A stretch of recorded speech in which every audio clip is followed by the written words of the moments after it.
Hi, welcome to my YouTube channel knowledge with आगे। तो चलिए कंटिन्यू करते हैं, जहांगीर देखते हैं। अगला रूलर कौन आएगा जी? जहांगीर आएगा। ठीक है, अकबर के बाद जहांगीर आएगा आपका।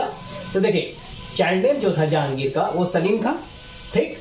और इसको सेखू बाबा के नाम से, मतलब प्यार से सेखू बाबा इसको बोला करता था अकबर जहांगीर को, समझ गए। अब ये जो शादी करता है ना, जहांगीर जो शादी करता है, तो जहांगीर का पापा कौन है जी? जहांगीर का पापा अकबर हो गए। जहांगीर की माता जी का नाम क्या हो गया? हरका बाई, ठीक है। और जहांगीर का जो नाम है ना, वैसे नूरुद्दीन मोहम्मद है, नूरुद्दीन मोहम्मद। बाकी और जो आता है ना, नूरुद्दीन मोहम्मद, सलीम, बादशाह, गाजी, तो वो सारा टाइटल छोड़िए आप, ये मेन ये याद रखना है कि क्या है, स्टार्टिंग में नूरुद्दीन। बहुत रेयर पूछता है, लेकिन ठीक है, मालूम होना चाहिए नूरुद्दीन है। तो अब देखिए यहाँ पे ये सलीम हो गया, सेखू बाबू बोलता था इसको प्यार से। नूरुद्दीन मोहम्मद हो गया, इसकी माँ का नाम हरका बाई, इसका पापा का नाम अकबर हो गया। इसके बाद ये जहांगीर जो है वो शादी करता है मान भाई से, ठीक है, जो भगवान दास की बेटी रहती है। खैर उतना नहीं आपको जानना है कि मान भाई किसकी बेटी है वो, लेकिन ये शादी करता है। तो कुछ नाम है जो आपको मालूम होना चाहिए। तो वो किससे शादी करता है? मान भाई से शादी करता है। इसी से एक बेटा होता है इसका, जिसका क्या नाम रहता है? खुसरो। खुसरो नाम रहता है। ये आगे चलकर रिवॉल्ट करेगा, मतलब ये जहांगीर के साथ लड़ेगा, फाइट करता है। देखिए कैसे करता है, बताएंगे। अब ये शादी ऐसा नहीं है कि ये इसका टाइम, जहांगीर का पीरियड कब से कब है जी? 1605 ईडी से लेकर 1627 ईडी है। इसका मतलब ये नहीं है कि ये उसी शादी के मतलब रूलर बना, ठीक है, एम्पायर में एम्पेयर बना और उसके बाद ये शादी किया। शादी बहुत पहले ही करता है, लगभग 1588 के आसपास करता है। तो जो खुसरो था अच्छा खासा बड़ा हो चुका था, ठीक है। तो मान भाई, तो मेन आपको क्या यहाँ पे पॉइंट याद रखना है कि जहांगीर शादी किया मान भाई से, जिससे बेटा एक होता है इसका खुसरो, ठीक। और फिर ये जगत गोसाई से शादी किया, जिसको बहुत लोग क्या बोलते हैं?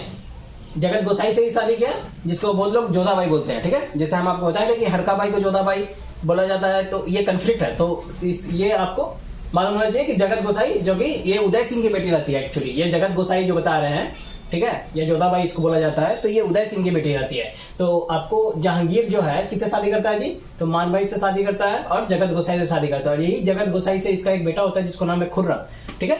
खुर्रम नाम रहता है। ये अहमदनगर का बैटल लड़ेगा, बताएंगे आगे आपको। तो शाहजहां का टाइटल इसको देता है जहांगीर। तो जो नेक्स्ट रूलर आएगा शाहजहां के नाम से, यही रहता है ये खुर्रम। किसका बेटा रहता है? वो खुर्रम, यही जगत गोसाई का रहता है, ठीक है। जो ये जगत गोसाई किसकी बेटी है? तो उदय सिंह की। खैर उतना आपको नहीं जानना है। तो बेसिकली आपको मोटा मोटी क्या जानना है कि जहांगीर जो है किससे शादी करता है जी? मान भाई से। और जगत गोसाई से, इससे बेटा होता है खुसरो, इससे बेटा होता है इसका खुर्रम, जिसको बाद में हम लोग इसी को शाहजहां जानते हैं, शाहजहां से जानेंगे।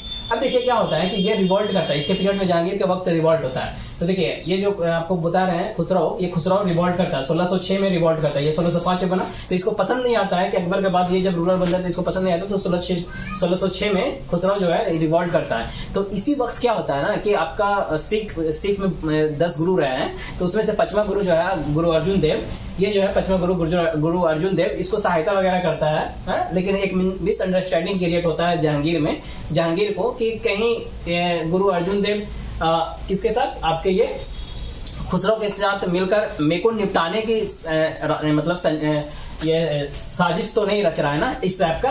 तो इस वजह से जहांगीर क्या करता है, सबसे पहले तो ये खुसरो को ब्लाइंड करवा देता है, अंधा करवा देता है। जो ये रिवॉल्ट कर रहा है वो रिवॉल्ट को मतलब रोकता है, काउंटर करता है, और उसके बाद इसको अंधा करवाता है खुसरो को, और गुरु अर्जुन देव को भी मृत्युदंड दे देता है, समझे। तो तो अगर पूछता है, ये बहुत इंपॉर्टेंट है, ठीक है। तो यह याद होना चाहिए कि जहांगीर ही मारा था गुरु अर्जुन देव को, ठीक है, जो कि 5वां गुरु है, ठीक है। अब यहाँ पे देखिए उसके बाद क्या होता है कि एक और रिवॉल्ट होता है। जैसे बाद में ये रिवॉल्ट फिर करेगा, खुर्रम भी रिवॉल्ट करता है बाद में, वो 1623 में करता है। अभी देखिए 1605 से स्टार्ट हो रहा है इसका, 1627 में इसका एंड हो रहा है जहांगीर का पीरियड।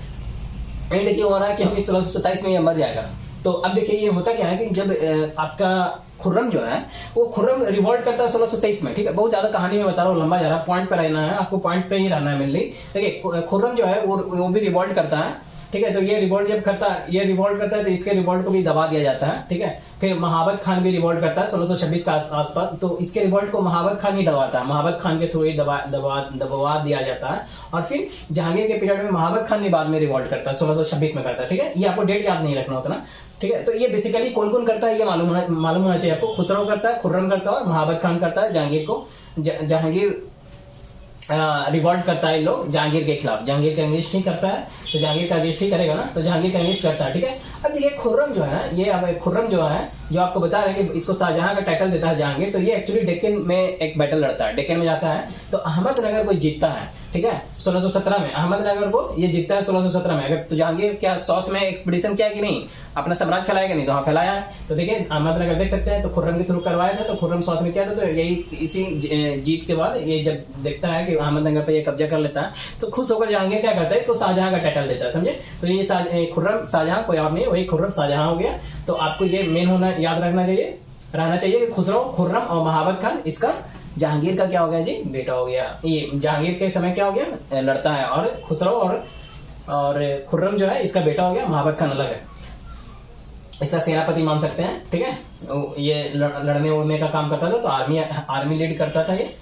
तो इस तरह से यहाँ पे आप समझ गए होंगे कि इसका कनेक्शन और गुरु अर्जुन देव का कनेक्शन समझे होंगे। अब देखिए कि ये इशू है, तो आपको मेन क्या की पॉइंट पकड़ना है। जैसे अर्जुन देव इसको मारा, फिर ये आपका ये बेटा हुआ, ये 3 को इसमें रिवोल्ट किया, बस यही सब, यही मेन है। इसमें इसके पीछे क्या कहानी है उतना आपको नहीं जानना, मतलब वो उतना मेन नहीं रहता है, वो मतलब सेकेंडरी ही होता है। अब देखिए जहांगीर हम लोग ओरिएंटेड एग्जाम का देख रहे हैं ना, तो उतना कहानी से कोई मतलब भी नहीं रहता।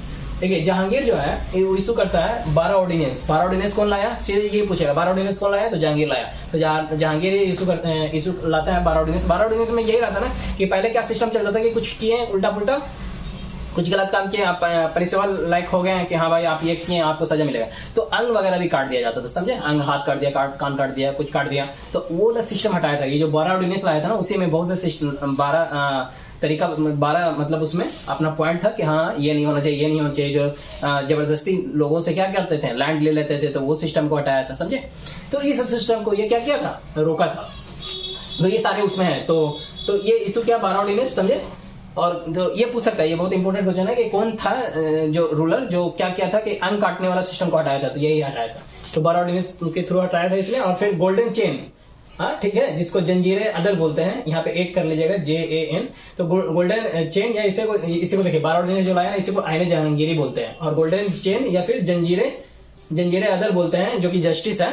तो ये भी सिस्टम को लाया है, जहांगीर ही लाया है, क्योंकि ये इसके सिस्टम में, इसके राइंड में जो था ना पूरा सिस्टम को, ये क्या बनाना चाहता था, एकदम अच्छा रखना चाहता था, जस्टिस रखना चाहता था, पीसफुल रखना चाहता था। तो ये गोल्डन चेन भी यही लाया था कि किसी को अगर जरूरत हो कि हमको जस्टिस चाहिए, तो एक दीवार पे वो सिस्टम एक बना हुआ था उसका, ठीक है, वेल वगैरह रखा हुआ था, घंटे बजा के आप डिमांड कर सकते हैं, मतलब घंटे बजा रहे मतलब वो इंडिकेट हो जाता था कि हाँ भाई आपको जस्टिस चाहिए। तो ये सिस्टम कौन रखा था, तो बस यही आप मालूम होना चाहिए कि गोल्डन चेन जंजीरे अदल सिस्टम जो था, ये क्या चीज से जुड़ा हुआ था, जस्टिस से जुड़ा हुआ था। लोगों को जस्टिस मिलता था, इस तरह से वो अपना जस्टिस के लिए गुहार लगा सकते थे, जो कि जहांगीर ही लाया था, ठीक है। और इसी के वक्त क्या था, गोल्डन एरा ऑफ पेंटिंग जो है एकदम इसी के राइम को गोल्डन एरा ऑफ पेंटिंग बोलते हैं। इसी के समय पेंटिंग एकदम अपनी चरम सीमा पे था, ठीक है, एकदम जिनिक था, सबसे ज्यादा फ्लोरिश हो रहा था, वहां पे ग्रो कर रहा था, फुल ऑन ग्रो कर रखा था। अब देखिए ये गोल्डन एरा ऑफ पेंटिंग आप देखें। अब यहाँ पे आप देखिए कुछ पेंटर था इसके, तो पेंटर में है अबुल हसन हो गया, उस्ताद मंसूर हो गया, ये इसी के कोर्ट में रहता था, इसी के कोर्ट के पेंटर था, ठीक है। फारूक बेग हो गया, ठीक है। ये अबुल हसन को ये नदीरुल जमान का टाइटल दिया था, जो कि ये क्या करता था जी, तो ये प्लांट हो गया, एनिमल हो गया, उसका फिगर बनाता था, मतलब एनिमल हो गया मतलब बर्ड्स, पक्षी वगैरह का, ये अबुल हसन ही करता था। और उस्ताद मंसूर जो है उसको टाइटल दिया था नदीरुल असरा का, जो कि क्या करता था, पर्सन मतलब जो भी लोग होते थे ना उसका ये फोटो बना, ये पेंटिंग करता था। तो ये चीज है। और फारूक बेग भी इसी में है, इसी का पेंटर है। तो किसके कोर्ट में है, अबुल हसन, उस्ताद मंसूर, ये याद होना चाहिए। तो ये जहांगीर का, समझ रहे, सवाल किस तरह से पूछता है वो, उस पर मेन फोकस होना चाहिए कि हमको टैकल करना सवाल को ना, किस तरह से सवाल पूछता है उस हिसाब से आपको मेमोराइज होना चाहिए। तो अबुल हसन हो गया, हाँ ठीक है, आपका उस्ताद मंसूर हो गया, और आपका क्या हो गया, आपका फारूक बेग हो गया, ये आप देख लिया। उसके बाद देखिए कि ये इंट्रोड्यूस किया था 2 अस्पा और C अस्पा सिस्टम इसने लाया था, समझे। तो आपको मनसबदार बताए थे, तो इसमें सबसे हाईएस्ट मनसबदार रहा था, 10,000 मनसबदार, जो चंगेज खान के समय आपको बताया था कि हाईएस्ट था, मतलब उसका पूरा जो है सिस्टम 10,000 तक था।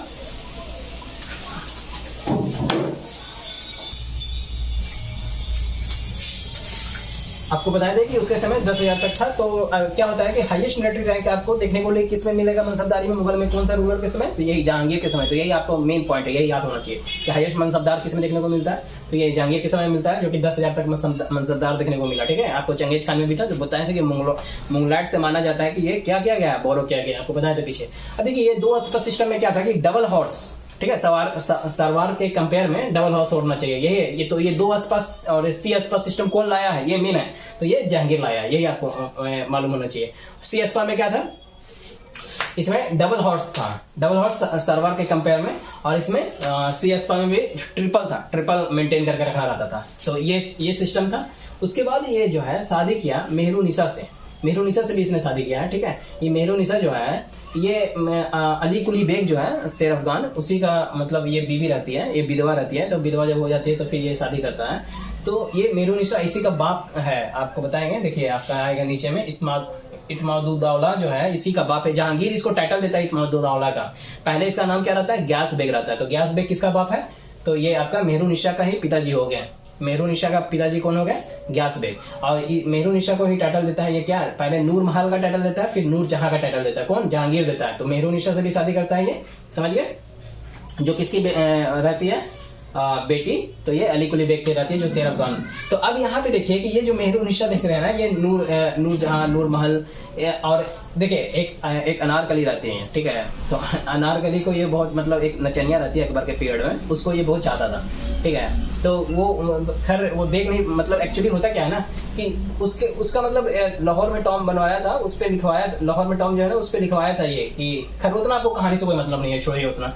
ये देखिए मेहरुनिसा हो गया यहाँ पे, नूरजहां ये मेन पॉइंट है। क्यों, क्योंकि देखिए ये मेहरुनिसा का एक गुट चला था, पातशाह बेगम के नाम से ये फेमस हो गई थी। कब से, 1611 से लेके 1611 के आसपास में इसे शादी करता है और ये पातशाह बेगम के नाम से यही फेमस हुई थी। इसी का गुट बना था, इसी का जूट बोलते हैं, गुट। तो नूरजहां के गुट में जो थी ना, कौन कौन थे, खुद नूरजहां भी थी, असमत बेगम भी थी, जो कि असमत बेगम क्या है, इसकी माँ है, नूरजहां की माँ है असमत बेगम, ठीक है।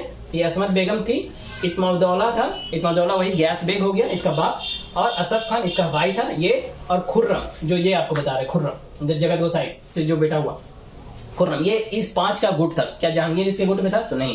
ये सवाल पूछा हुआ है, इस तरह से पूछता है, ये आपको मालूम होना चाहिए। तो इसमें भी गुट में भी 2 फेज चला था, एक 1611 से 22 चला था, एक 1622 से 27 चला था। आपको ये डेट नहीं याद रखना होता ना, लेकिन हम आपको बता रहे हैं सिर्फ, ये 1611 से 22 चला था और 22 से 27 जो चला था। तो इसमें क्या हुआ था आपका कि सेकंड गुट में जो था खुर्रम भाग गया था, खुर्रम नहीं था सेकंड गुट में। क्यों, क्योंकि आपका जो था इसी ये जो असफ खान है, मेहरुनिसा की जो बेटी होती है ना, लाडली बेगम करके नाम है उसका, वो जो आपका ये शादी पहले ये विधवा रहती है ना जी, तो ये अली कुली बेग का विधवा रहती, अली कुली बेग की ही पहले वाइफ थी ना ये।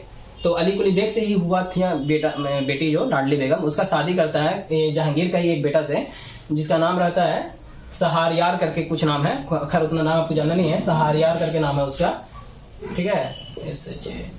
इस तरह से कुछ है सहारयार। तो ये जो इससे जो है वो क्या करवाती है, इससे शादी करवाती है लाडली बेगम का। तो जिसके वजह से थोड़ा कन्फ्लिक्ट होना स्टार्ट होता है। तो खुर्रम क्या करता है, फिर इसके गुट से बाहर निकल जाता है, समझे।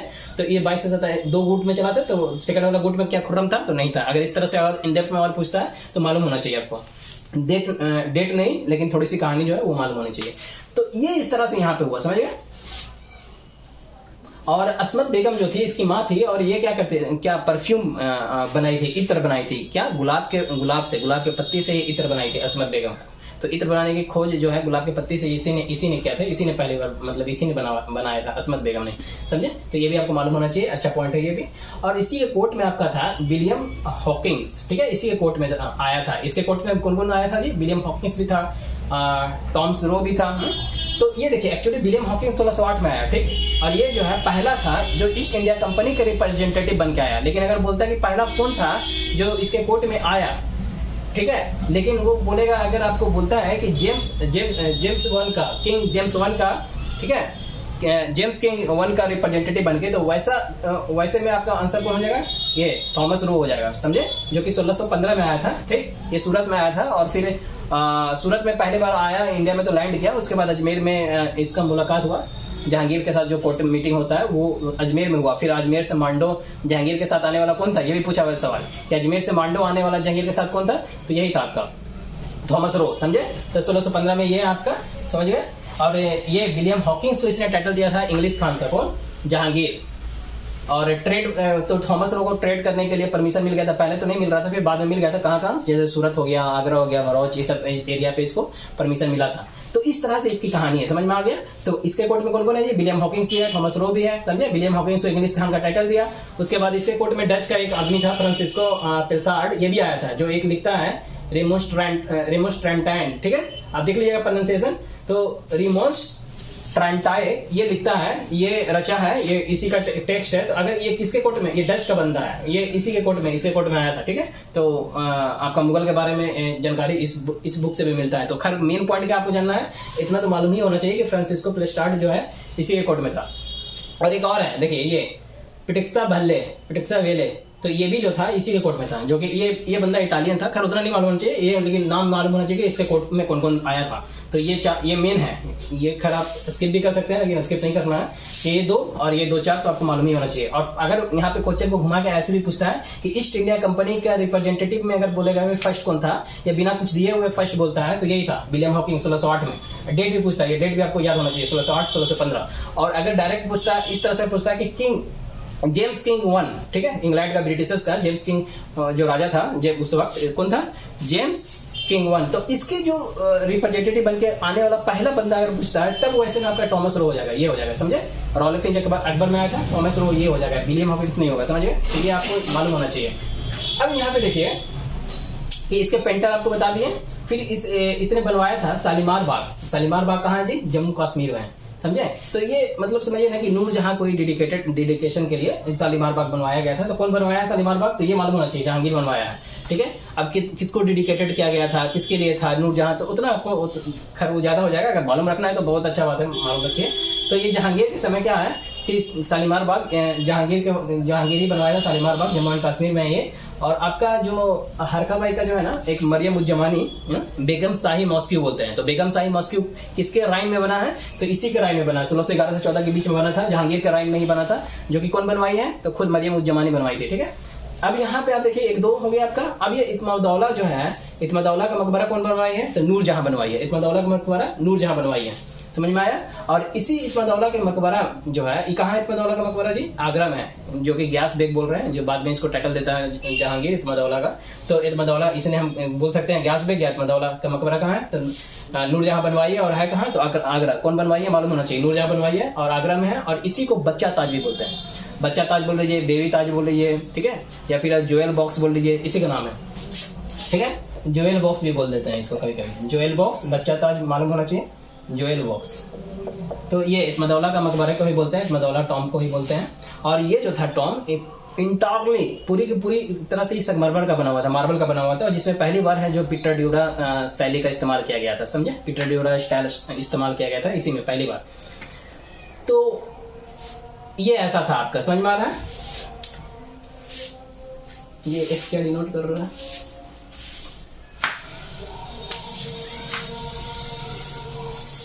फिर आप देखिए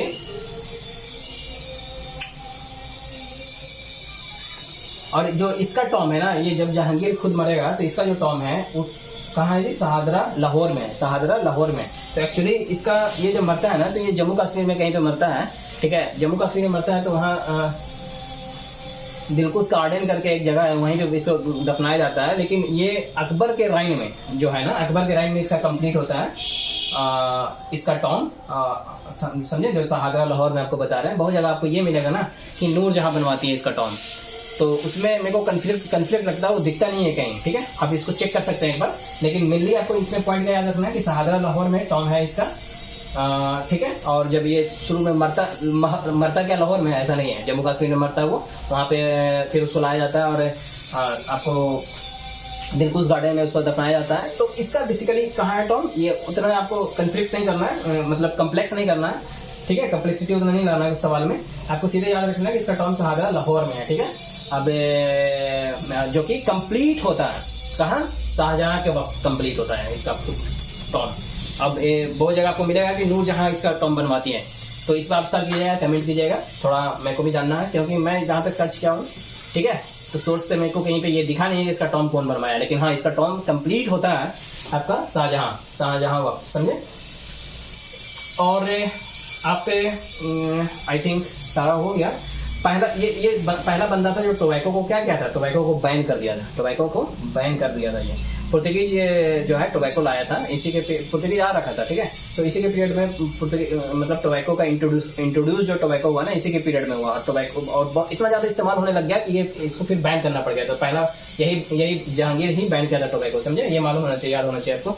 और राजवीर सिंह देव जो है वो गोविंद पैलेस बनवाता है, कहाँ है जी, एमपी में है, 1614 में। डेट उठ नहीं याद रखना उतना, लेकिन हाँ आपको ये मालूम होना चाहिए, राजवीर सिंह देव जो है क्या करता है, गोविंद पैलेस बनवाता है। ये कहाँ है, दातिया, एमपी में, दातिया जगह, दातिया में है। अब देखिए जामा मस्जिद अगर संभाल का बोलेगा ना तो बाबर बनवाया है, लेकिन जामा मस्जिद है एक आगरा का, जो कि जहां आरा बनवाई है वो आगे आगे तो बताएंगे। तो जामा मस्जिद अगर संभाल का बोलता है तो कौन बनवाया है, बाबर, ठीक है। संभाल का बोलेगा तो बाबर बनवाया। और मनसबदार में देखिएगा ना तो मनसबदार में 3 कैटेगराइज में बटा हुआ था, ठीक है, जाट, सरवार, मनसबदार, और उसमें और भी हिसाब से बटा हुआ था जो आपको हम बताए थे वहां पे, आप पीछे जाके लेक्चर देख सकते हैं, अमीर के हिसाब से। अब देखिए यहाँ पे एक चीज और है कि मनसबदार जो है वो हेरिडिटरी सिस्टम नहीं था कि हाँ भाई ये है तो उसका फिर आने वाला जो होगा संतान वो बनेगा, ऐसा नहीं था, हेरिडिटरी सिस्टम ये नहीं था। और दीवान के ऑफिस से मनसबदार को पेड नहीं किया जाता था, पैसा जो था वो दीवान के ऑफिस से मनसबदार को नहीं दिया जाता था। ये पूछा हुआ सवाल है, शायद IAS में पूछा हुआ सवाल था, ठीक है। तो ये मालूम होना चाहिए। आई थिंक इधर का मैं सारा कवर कर दिया हूँ, कुछ छोड़ा तो नहीं हूँ। उसके बाद थोड़ा सा एक पॉइंट ये देखिए आप कि ये जीतता है, क्या जीतता है जी, कांगड़ा फोर्ट। कांगड़ा फोर्ट कहाँ है, हिमाचल प्रदेश में, तो कांगड़ा फोर्ट को भी जीतता है, ठीक है। साउथ में देख लिया, फिर ऊपर नॉर्थ में कांगड़ा फोर्ट को भी जीतता है, और फिर ये हार जाता है, क्या, कंधार जो है, कंधार को हार जाता है, ये महाराष्ट्र में कंधार को हार जाता है। शाह अब्बास जीतता है कंधार को, ठीक है, 1622 में। और जो आपको एक बताया था चित्तौड़ का टेरिटरी अमर सिंह वाला, वो याद रखिएगा, वो पीछे भी बता दिया, फिर भी आपको बता दे रहे हैं। वो चित्तौड़ का जो टेरिटरी होता है अनविलिंगली करता है, वो विलिंगली नहीं करता है वो। और वो चित्तौड़ के टेरिटरी में क्या होता है जी, वो पूरा का पूरा चूंकि वो अमर सिंह अनविलिंगली उसका सोवेनिटी को एक्सेप्ट कर लेता है, इस वजह से वो क्या कर देता है, वो पूरा का पूरा उसका टेरिटोरी जो है वो वापस कर देता है, समझे। तो अमर सिंह करता है आपका चित्तौड़ का ट्रीटी। तो आप उस पॉइंट को भी आपको मालूम होना चाहिए, और जो कि पीछे भी मैं बताया हूँ, फिर भी एक बार फिर बता दिया मैं, बाकी आप देख लिए, और कुछ है नहीं इसमें। फिर तुजुके जहांगीरी जो है, तुजुके जहांगीरी ये जो है पर्शियन में लिखता है, देखिए तुजुके बाबरी जो है ना वो तुर्किश लैंग्वेज में लिखा गया, बाबर लिखा है, ठीक है, ऑटोबायोग्राफी है। उसी तरह से इसका ऑटोबायोग्राफी है जहांगीरी का, खुद से लिखा हुआ है इसका, तुजुके बाबरी, तुजुके जहांगीरी, ठीक है, बाबरी नहीं, तुजुके जहांगीरी, जहांगीर है ना जी, तुजुके जहांगीरी, जो कि पर्शियन लैंग्वेज में लिखा हुआ है, ये आपको बहुत अच्छे से मालूम होना चाहिए, ठीक है। कभी कभी क्या होता है ना कि आपको सवाल लिखेगा और समझ रहे हैं, घूम जाता है इंसान, गलत हो जाता है, तो अच्छे से याद रखना है। तुजुके जहांगीरी जो है वो पर्शियन लैंग्वेज में इसने लिखा है, ऑटोबायोग्राफी था। तो 2 आदमी का बाहर है, यहाँ से इंडिया से बाहर कबर हो गया, देखिए जहांगीर का भी शाहजहां लाहौर इंडिया से बाहर हो गया, और आपका बाबर का भी बाहर है, काबुल में, अफगानिस्तान में, ठीक है। अब यहाँ पे देखिए कि ये लिखता है तो ये पूरा कंप्लीट नहीं कर पाता है, तो फिर ये जो इसका कंप्लीट जो करता है ना ऑटोबायोग्राफी, जो ये पूरा अपना ऑटोबायोग्राफी कंप्लीट नहीं कर पाता, तो फिर ये मौतबीन खान करता है, ठीक है, मौतबीन, तिरछा थोड़ा लिख रहा है आपको मालूम मिल जाएगा, मौतबीन खान जो है इसको कंप्लीट करता है, ये कंप्लीट नहीं कर पाता, मर जाता है। तो आई थिंक जो भी था इसमें सारा मैं कंप्लीट कर दिया हूँ। अच्छा एक चीज़ आप देख लीजिए, बालाघाट जो है महाराष्ट्र में है, वो वाला एरिया जो है ना मल्लिक अम्बेर वापस ले लिया था, मतलब मुगल से, ठीक समझे, तो वो सीडेड बैक कर लिया था। बाकी सारा कंप्लीट कर दिया हूँ जहांगीर के बारे में जो भी था, होप आपको समझ में आया होगा।